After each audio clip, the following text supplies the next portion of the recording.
choose to, the statements can be made very forcefully, because in fact, no one hears the teacher, and so people can pick up or not, if they think it's a good idea, okay? But my own statements, I think if I say something that is not technically correct, no, correct. Okay, particularly and also politically correct. Proofing. Flood proofing, as we call it, is just a common condition, right? So the idea of this levee almost has this ominous tone of, well, if and when Boundary Bay floods, well, we'll be an island unto ourselves and we'll be protected. Even though it achieves the very same thing as flood proofing, I think and there is this conflict then, so if we flood proof, how do we integrate natural agricultural piece? And if you do the little sawtooth thing, how do you achieve that grade differential, that immediate grade differential? Grades around the edge of those buildings to lessen that impact of that extra story. It's a 2 foot, 60 centimeters or a 2 foot difference between the height of the road and That's the height right, of the house. the roads are So, spec. And the lineage of the flood proofing around that one there, how does that compare to just investing in protecting Boundary Bay right at the water? No, that's not. Levy, they would say that's not flood protection. Yeah, there's provincial guidelines for minimum basement elevation. It's like when you have to buy a hurricane-proof window plus shutters. I think this plan has a great deal of elegance and positive qualities. Like if you think about the center greenway at Celebration, you know, the great stream that goes down the center of Celebration is a beautiful spine. We have miles of it here. Like this is a very beautiful scheme. However, it does seem to occupy the whole site. No green inside. And it's pretty nice because a lot of units have a lot of green, but it seems to occupy the whole site. So the converse is that you dwindle these down into a series of hamlets as possible and see what the positive and negatives are. It's also the one that retained, I think it's the only one that retained all the canals. canals. Yeah, or more elegant outhouses, the farmers. Andres, Come use my outhouse, you know.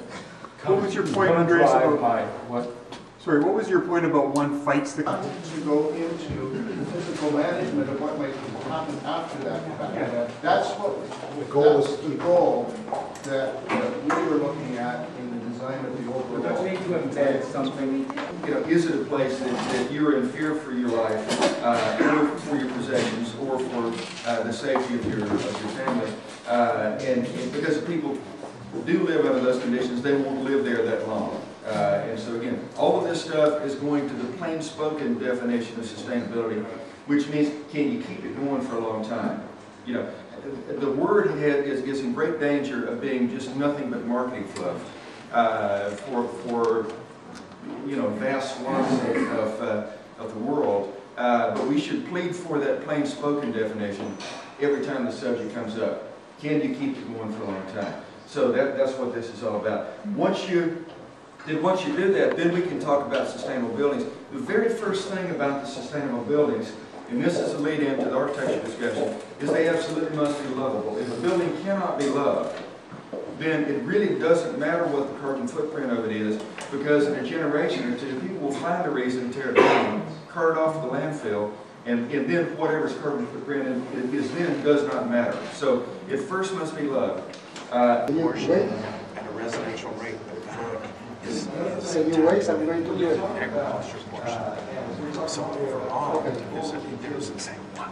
I want to actually farm and tax records are combined to some districts. You have to do this to get the differential taxation. So that's one situation. It's all there. It's all drawn out. You missed the first day. There's one other question we haven't addressed it at all, and maybe we don't want to, but I want to throw it out there, and that is the security.